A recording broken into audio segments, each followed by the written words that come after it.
the first time I came to Scotland was by horse and wagon from the south of England to the Outer Hebrides. That was when I first came to Scotland.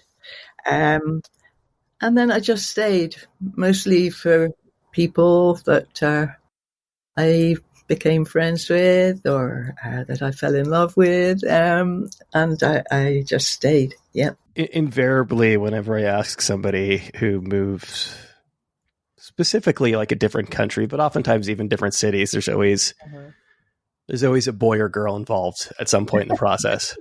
You're right. Yes, yeah, it was pretty much that. Yes, well, that's certainly why I stayed. And yes, and it is a different country. No, Scotland and England, very different. And I love them both, of course, but yeah, very, very attached to Scotland. If I've got my timeline right, was it that would have been right around the time that you that Donovan, I suppose, had invited you to come live on I don't want to use the word commune, but that's kind of what it sounds like from the outside. Yeah, well, yes, I met him. He was a friend of art school students that my partner was friends with, and we met Donovan, who told us about some islands that he'd bought off the west coast of Skye, and that he wanted to people it with sympathetic people, with artistic people, singers and writers and painters, not as a community, not as a commune, people living their own lives in their own places, but he called it a West Coast Renaissance, where he just wanted sympathetic people to be in the ruined houses that he'd bought and on the land that he'd bought. And that was very appealing. So we set off to get there. It took us 1.5 years by horse. How long did that experience last? What, to be there? To be on Donovan's place, about 2 hours. because we got there. I was not expecting that. You got me. Yeah, we got there and realized there wasn't a place for us because it had taken us 1.5 years to get there. And so all the cottages were taken, all the land was taken, and there wasn't a place for us. And so we carried on to the Outer Hebrides, to the outer islands, and that's where we stayed for a little while. It must have been a very appealing idea at that point in your life and career to just be around that many other creative people. That was what was so appealing, yes, that, to be around people, well, we knew some of them, they were friends, but to be around people who were not as judgmental as the lives we left behind, we were trying to leave behind, and to be amongst sympathetic people, yeah, that really did appeal. When you say judgmental, what do you mean by that exactly? I guess in early 1960s to mid 1960s, it was very hard to be your own kind of person. You were expected to conform. Certainly in my family, I was expected to conform. I never quite could. And so it always came across as disapproval and judgment. And it was lovely to leave it, really lovely to leave it behind and try for a different kind of life where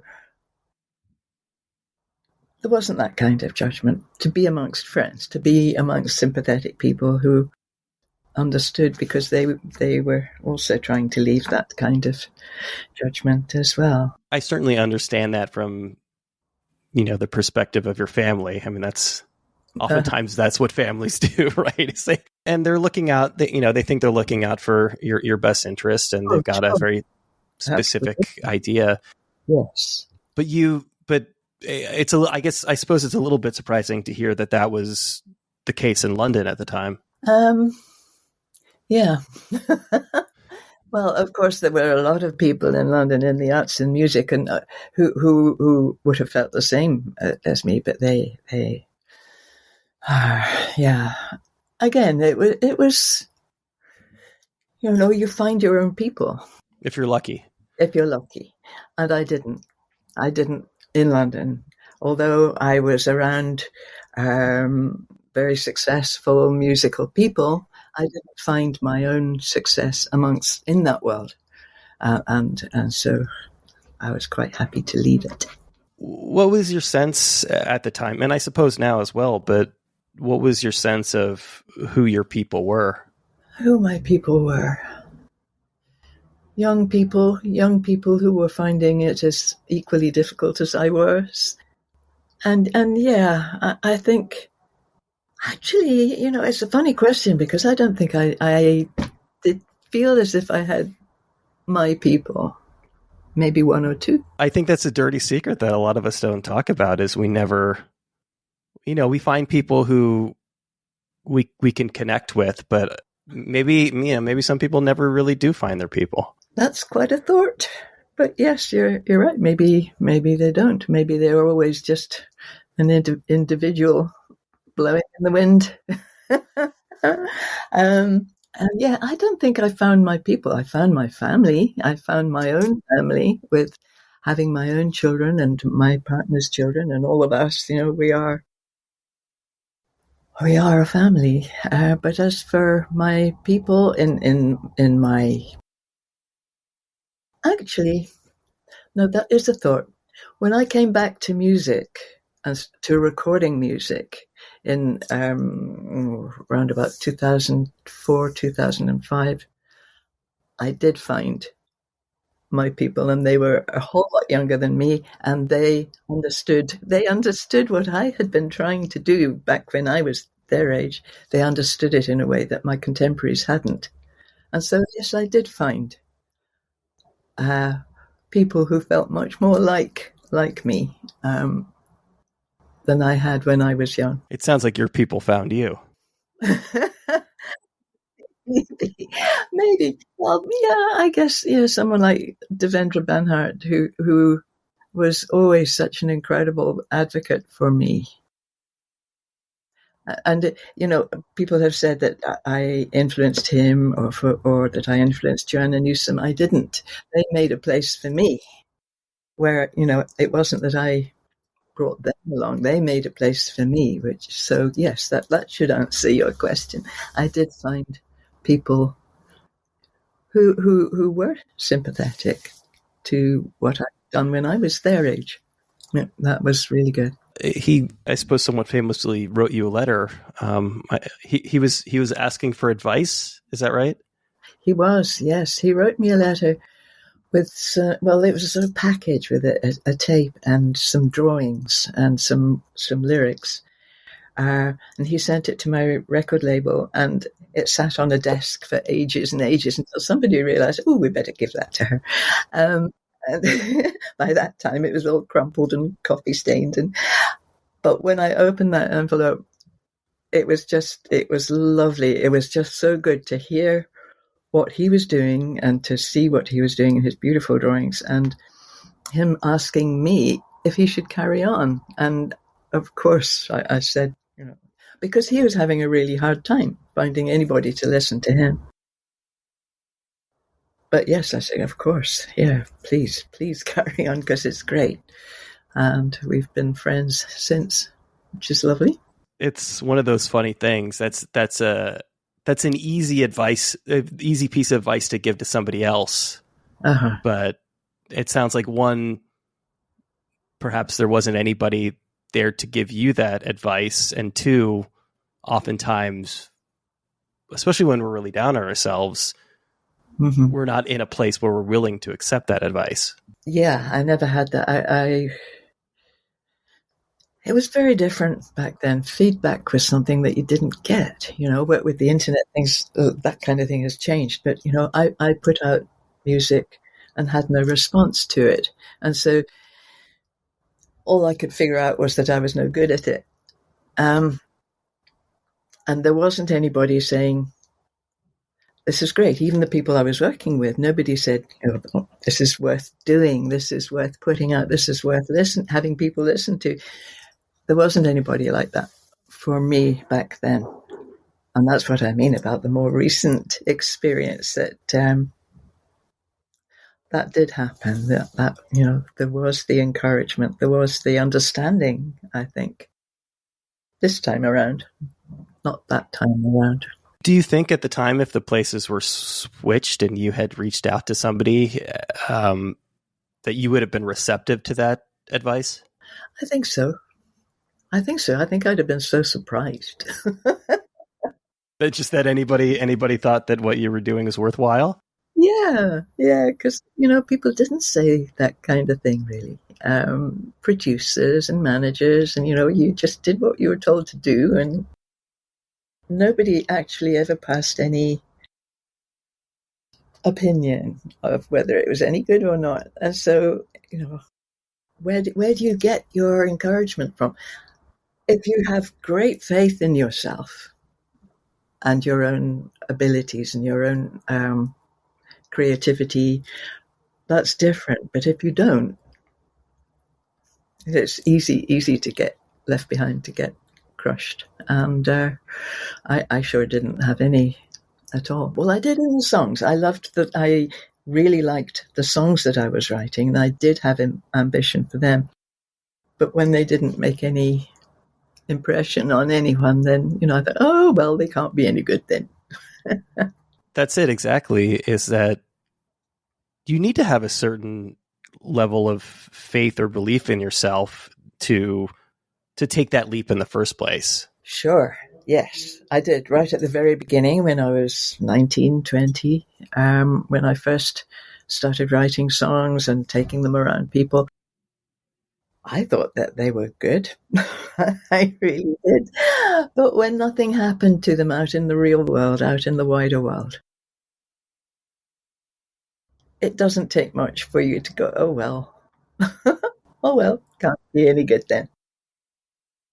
So that's why I left it all behind.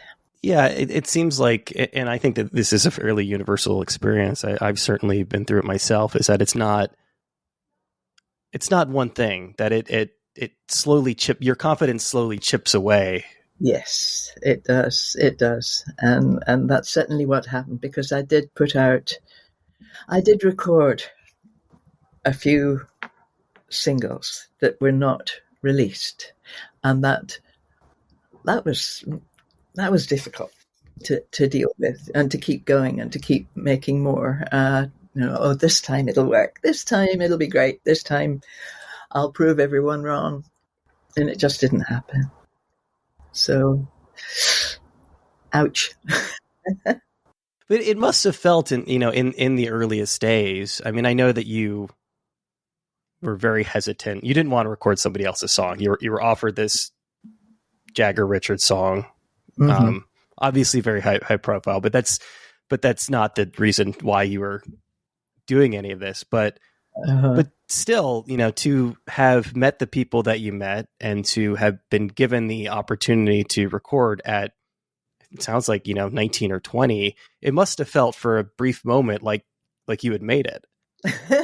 Yes, or at least that there was a chance that this would work for me. It wasn't what I wanted at first. I wanted my songs in their simple arrangements to be out there. But then meeting Andrew Loog Oldham and being offered a Stones song to record, at first I was, I don't want to do that. I was cross. I was saying, I want to do my songs. But on the other hand, having that experience of recording that song with all those incredible musicians, I did love it. I did love it. And then when it didn't work, that was when I was recording it and when I was around all of those people, I was really sure that this was going to work and that this would take me where I wanted to go. And when it didn't, I think that was the beginning of the chipping away, and that subsequent songs that I recorded and were going to be singles and then were shelved. It was hard. But, I don't want to come across as too sorry for myself, although I really, I was. You were 20. I mean, we all are when we're that age. Yeah. Well, that was over a couple of years, just. But even still, early mid-20s, I think we all kind of feel like we're fighting the world. Oh, I sure did. I sure did, and I was. But yeah, I wouldn't have not done it. I wouldn't have not had that experience. It taught me a lot. Taught me a lot about people and about ambition as well, and that I really didn't need it in the end. Ambition? Yeah, I really didn't. Well, the story is that I just left everything and everybody I knew in London and took off with the horse and cart for the north of Britain. But yeah, my musical ambition, I didn't care about it anymore. I really didn't. I think it was a way of coping with the failure, but yeah, I didn't care about it anymore. That's interesting. So that's liberating in a sense. Yes, really. It really was. And then I got pulled back into it when I met Joe Boyd. And, I'd been writing songs all along the journey, and he wanted to make an album of those songs. And I said, I don't want ever to put it in the studio again. But he persuaded me, and I did make another recording, an album this time. And when nothing happened to that, oh boy. That was 30 years worth of not caring anymore. Really, from 1970 when it came out to the year 2000 when it was reissued, I really hadn't cared about music in all of those years. It was a way of, not acknowledging how much it was painful for a young person. There's a difference between not caring and actively avoiding something. I actively avoided it. I didn't even sing to my kids. I was definitely out of music altogether. It's interesting to hear you say that you didn't care. Because that's a hard switch for most people to flip. Most people can't. This thing that have been so passionate about and have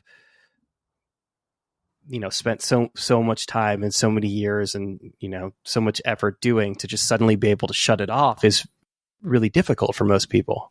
Yeah, I think. Yeah, well, yeah, it seemed to be not too difficult for me. I carried on with it for a long time. Yeah, I think it's hard to remember actually what I did to make myself not care. I suppose I made another life. I made other things be important, and they were. My life and my partner and my horse and my dogs and then my children and the whole life that we all made together. That was way more important to me by that time than caring about whether I had made it or not in the music world. I made my own. Yeah, you made your own world, so there was never really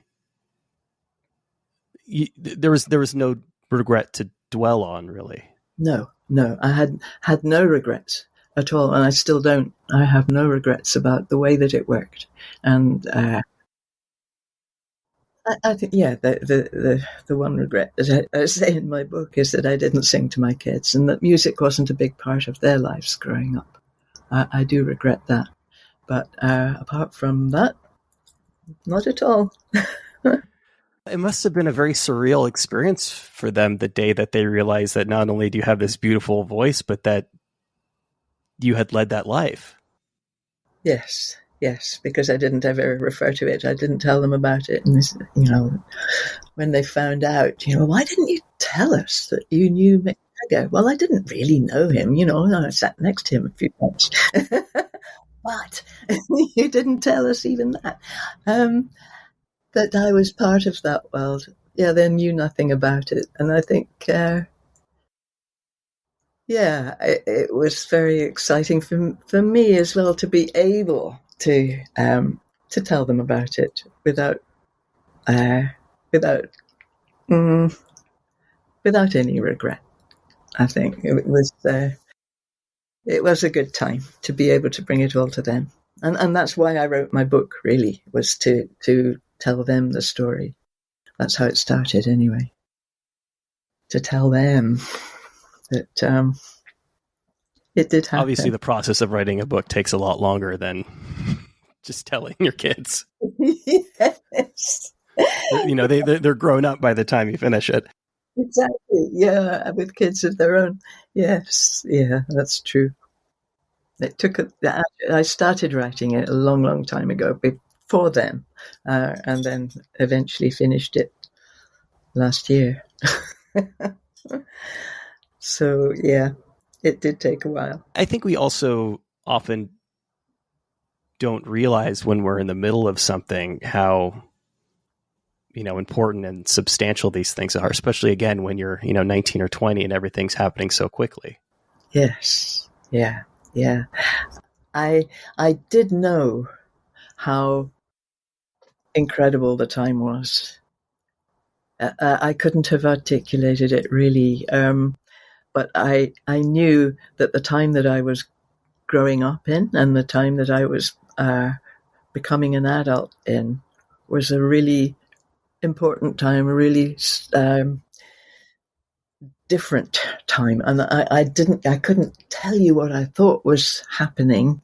I just knew that it was an extraordinary time and probably wouldn't happen again. And I think I was right. When I think of being a part of it, I'm really quite proud, I think, of my generation, of the changes that we made. A lot got thrown out as well, but I think that the changes that were made then in attitude to different kinds of people were really important, and I am proud of that time. This is something that my generation has been learning the hard way over certainly the last 5 or 6 years, is that the no hard fought battles are won forever. Absolutely. And isn't it sad? Yeah, that it seems the pendulum seems to have gone the other way. So hard. But you have to have hope that it will go back again. That there's another generation coming up that will maybe. Or your generation, I know your generation is much more aware. Yeah, I think it's sort of the realization that progress is not linear. Yes. Yeah, that's right. And wouldn't it be good? Check that off the list and let's move on to the next thing, right? Yeah. Yes, really, instead of harking back to other times. Yeah. How was the process of going back and just, I suppose, just really going back over your life and getting a book out of it? It was quite hard in some ways, in that being a songwriter, the lyrics don't get changed, don't get edited. But if you're wanting something published, a book published, it has to go through all kinds of processes, lawyers and editors and copy editors and people who say, no, you can't put it that way, or you need a comma here, or you don't need something there. And that I found really hard, because I'm a terrible control freak, and I wanted it the way that I wanted it. So there were a few battles, but the actual writing of it and remembering, I enjoyed that. And I don't remember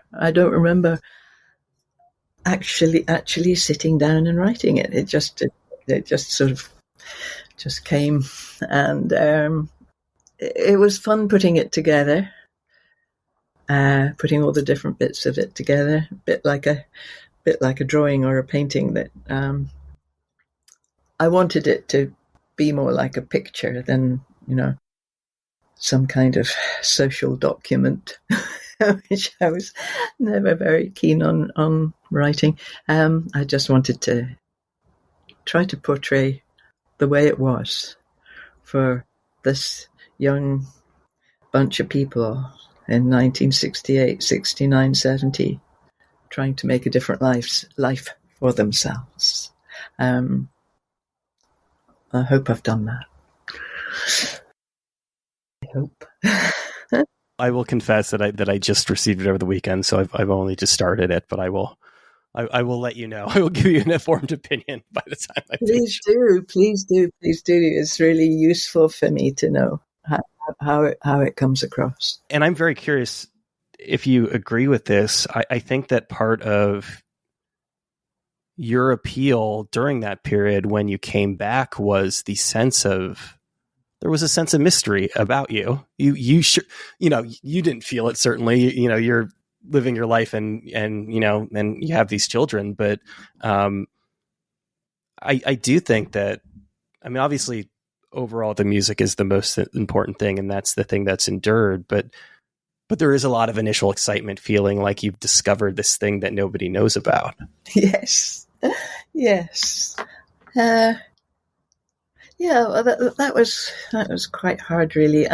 When I was writing the story, was that I knew that there was great romance about it. That it was thought to be a fantastically romantic story. And to be fair, the element of you riding across the country in a horse-drawn carriage is fairly romantic. I know, and I didn't want to spoil that. But on the other hand, I wanted to bring a bit of reality into it. That it wasn't just, we weren't skipping through rainbows. Maybe we were in our heads, but actually it was quite different to that. But actually, the reality of it was what was so great.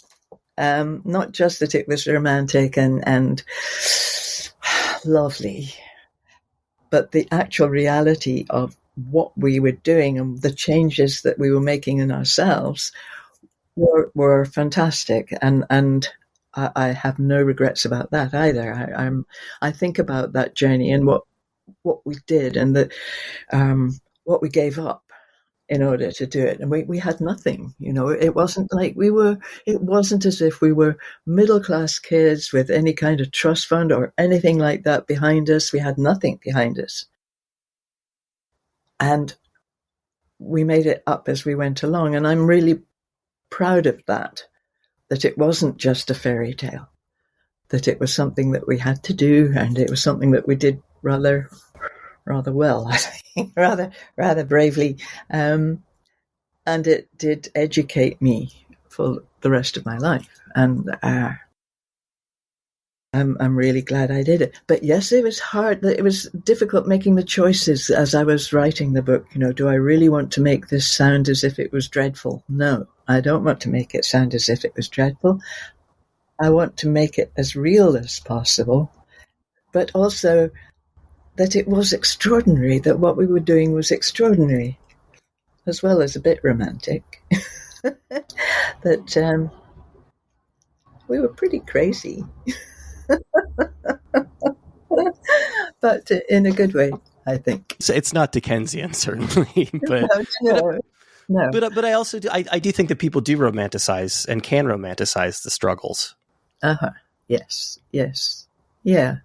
Well, I do myself now. I think I have romanticized them, but yeah, I wanted to make it. I suppose entertaining is the wrong word. Affecting, or to make it,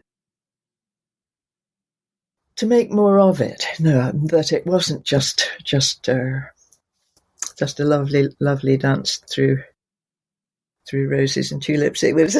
That would have been a terrible book. Nobody wants to read a book where everything goes great for the protagonist, right? Yeah, right. Yes, yeah. Well, it went pretty great in the end. But I think yes, that was the difficult part.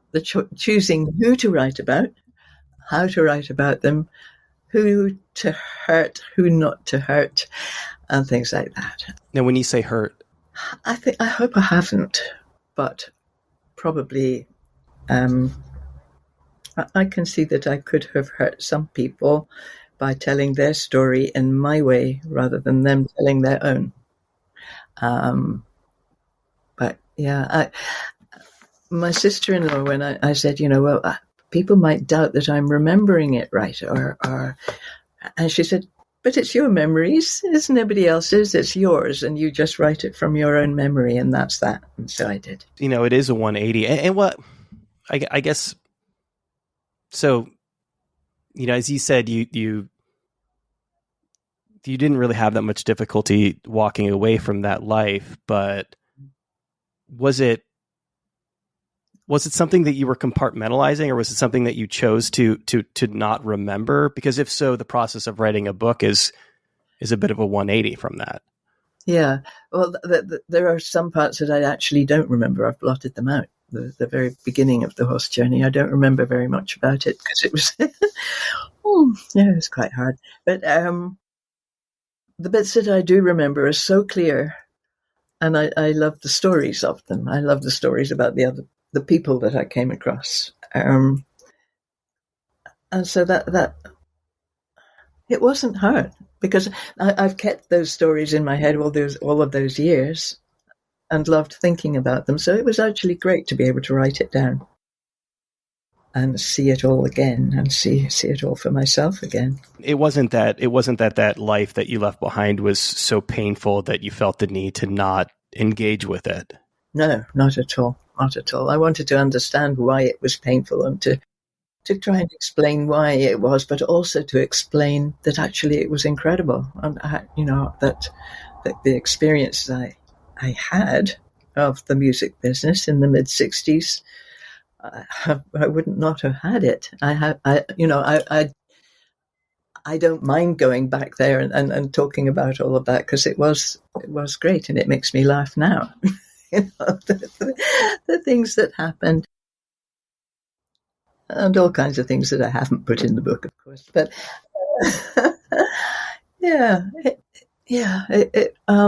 I mean, how lucky am I that anybody would want to hear about all of that?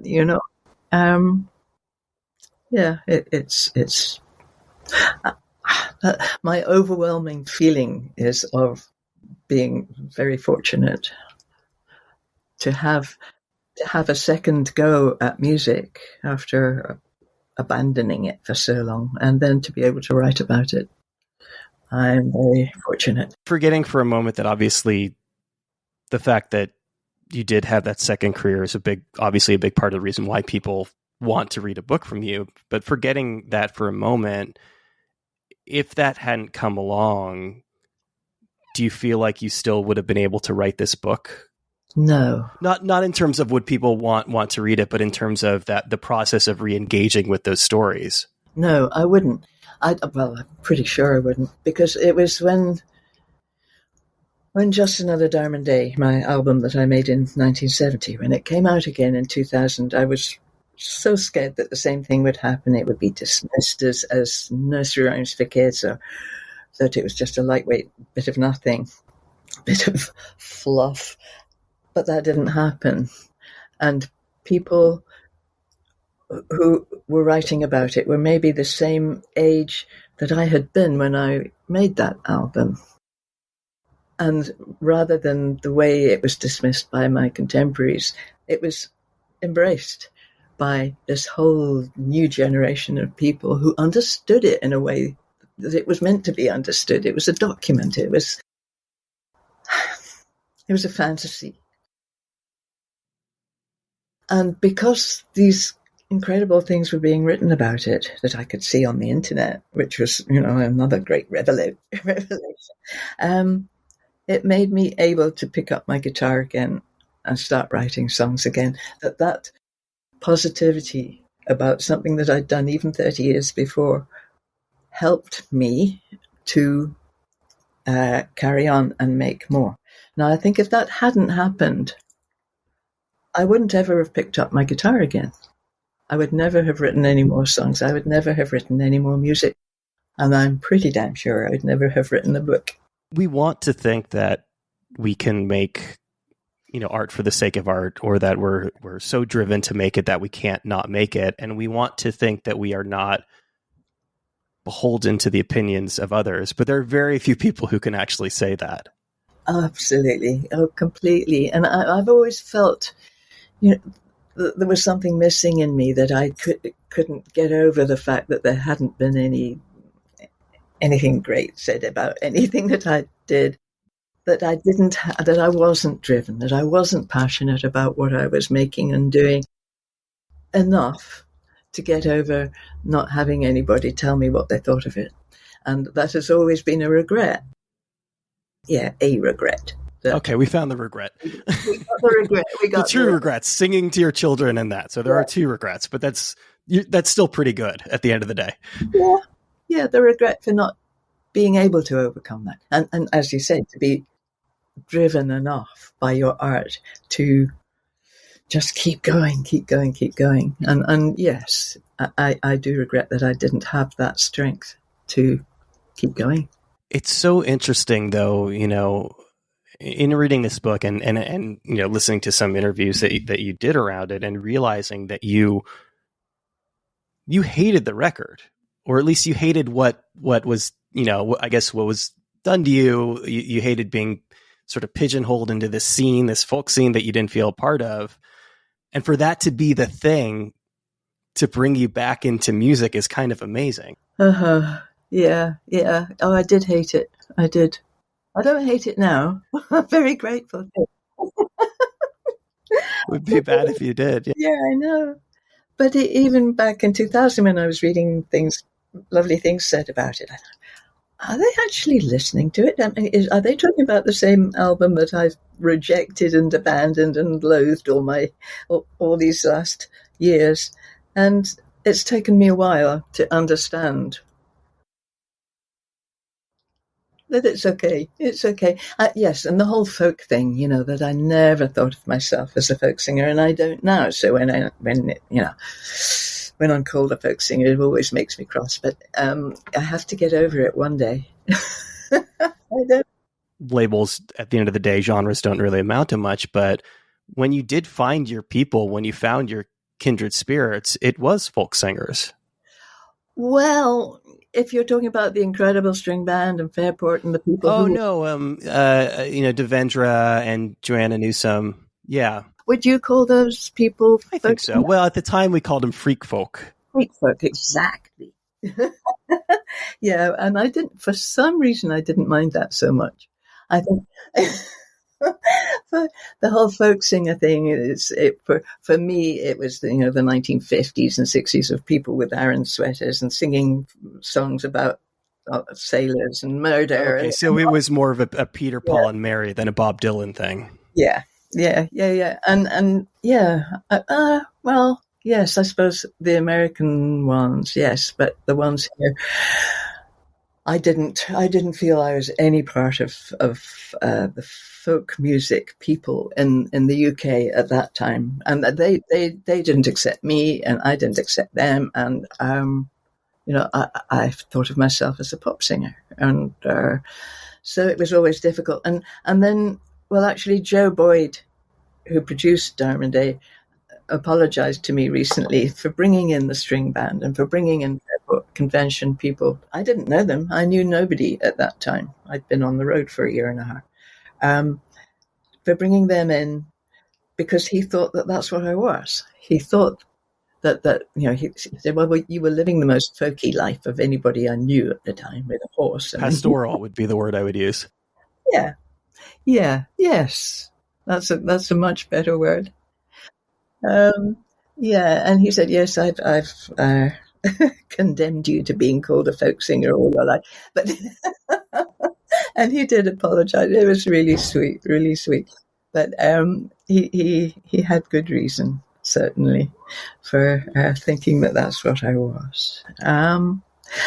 And so it's been quite hard to shake off, and I don't suppose I ever will, because as far as that album goes, it is a folky album. It wasn't, for me, it wasn't meant to be a folky album. I loved the arrangements that Robert Kirby did for strings and recorders. That was more what I had in mind. And the other kinds of folky treatment, it happened. I didn't have any say. And that's another difference now. Back then, producer was God, and you didn't go against them, and you didn't make big suggestions to make anything any different. But now, it's very different. And my last album I produced myself, and the one before I was working with Max Richter, and we worked together. Although he was producer, we worked together on it, and that was the most amazing feeling for me, to have some kind of input. And I think things have just changed hugely, and I'm very glad of that. It's been great for me. Now, when you say last album, am I right in that you mean last album? Full stop? Full stop. Yeah, probably. Well, it was 2014 that the last one came out. Yeah, that's coming up on 10 years. Yes, yeah, that's right. And I haven't written anything since, apart from the book. But I haven't written any songs that have really gelled for me.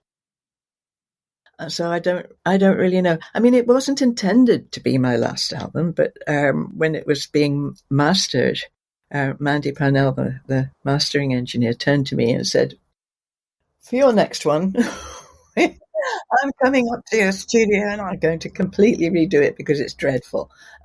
I said, referring to the album that was being mastered at the time? That's terrible. Yeah. Why would somebody say that?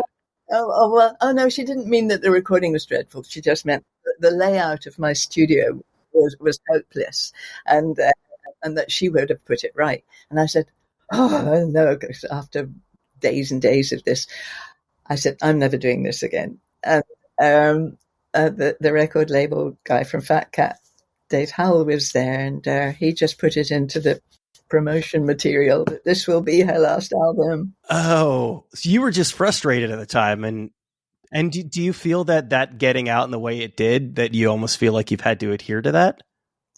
I think maybe there's something in that. And subconsciously? Oh, yeah, maybe. Yeah, because it got taken up in all kinds of interviews and reviews that this will be her last album. I think, oh, maybe it will. I didn't mean it to be. I really didn't. And who knows? There's plenty of time that I could. Sure, and certainly any album could be your last album. That's just how life goes sometimes.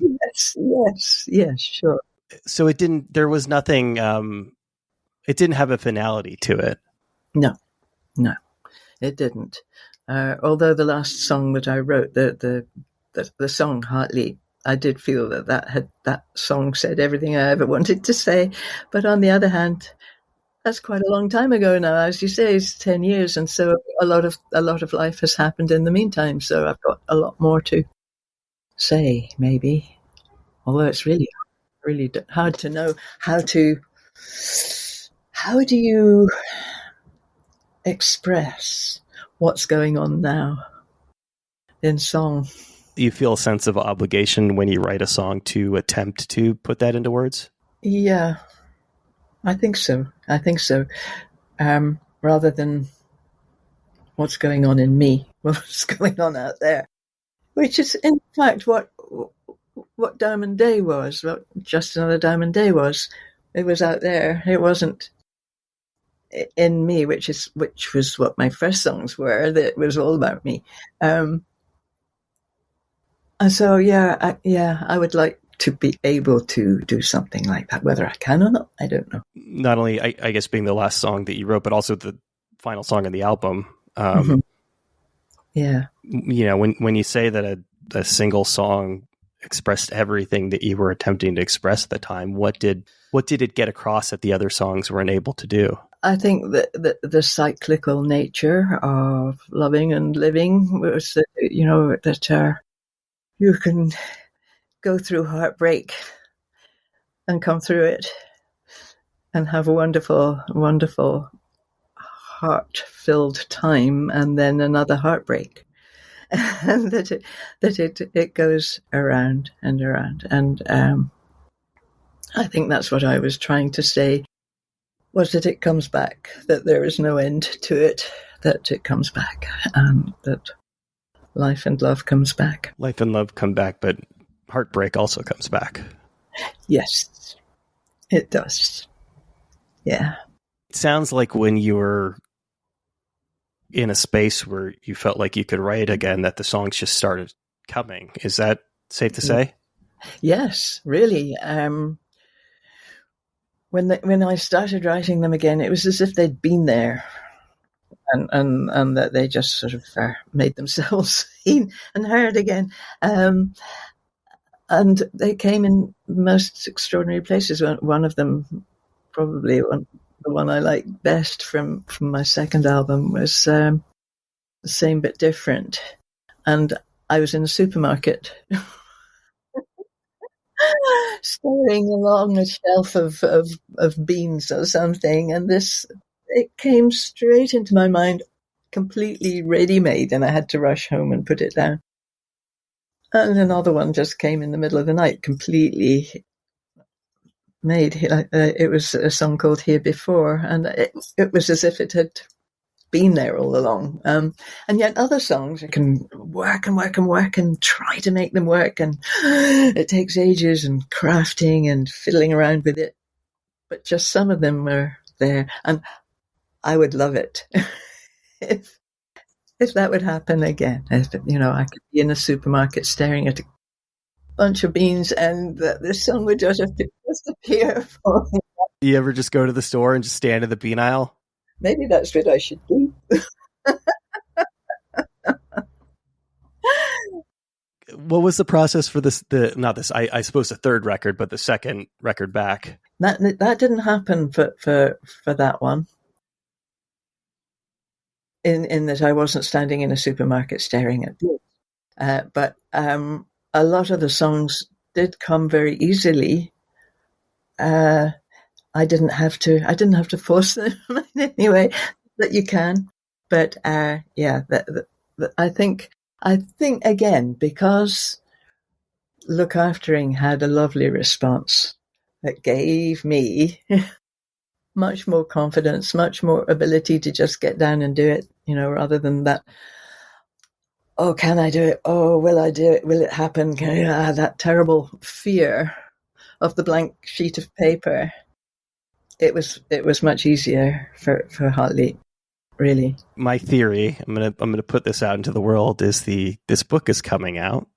A lot of people are gonna be excited about it, so maybe that will get the next cycle going. That would be really great. That would be really great. It really, really, really would. Of course, it might just make me write another book, but that would also be fine, I think. Yeah. Do you have anything left to say? I do. In the book, there's a bit where we went to Ireland and travelled with a horse and wagon there for just a year, and I refer to it in the book and say, we had incredible adventures, and maybe that would be for another time. And that's what I'm writing about now. Is the year in Ireland in 1971, with a small child, 2 horses, 2 dogs, 3 chickens, and a cat. Going across Ireland with Noah's Ark. Yeah. And the extraordinary things that happened along the way. Because the politics in Ireland at that time was pretty incredible, and we did come across it. And I am writing that one. But as for music, you're right. Maybe if the response to the book is something that will maybe unlock something, I hope so. We act like this is a bad thing, but I think that it's good that you recognize in this thing in yourself that you need a little bit of approval, and that will get things going again. Approval is a great word, yes, and disapproval was what took me away. Approval brought me back. Yeah, really. And although I'm not terribly proud of that, it's it's human nature. We're imperfect. That's how it goes. That's for sure. Yeah. I was in the process of, I suppose, researching for this. I was reading some interviews that you did, and you had mentioned having met Nick Drake a few times, that the both of you were too shy, which certainly comports with everything that I know about him. What I'm curious about is, as somebody who did cross paths with him and was aware of him at the time, what's your take on how his, I guess, mythos has grown over the years? I didn't know him at the time, and I didn't know his music at the time. At the time that we met each other, and Joe Boyd tried to get us to write a song together, and that didn't work because neither of us could manage the other. With both being so shy and so reticent and so wordless. I didn't know him, but when I came well, the few times I met him, he was clearly having a terrible time. He was clearly in trouble, and I could recognize that. And when in later years I came to know his music and understand much more of what he went through, and I think I've said it in the book, that I knew that he knew he was a genius. I knew I wasn't. But he knew, and that was what was so painful. Why do you keep me hanging on a star? I think that he would be so pleased and happy with what has happened to his music. He wanted it. I'm sure he wanted it. And he couldn't understand why, when everybody was telling him how brilliant he was, why it hadn't worked for him in his own time. Of course, it's a tragedy. And nobody will ever know what really happened to him. But I think, if he could be looking at what has happened about his music and about him, and how much incredible love there is for his music and for him, I think he would be pleased. I'm sure he would.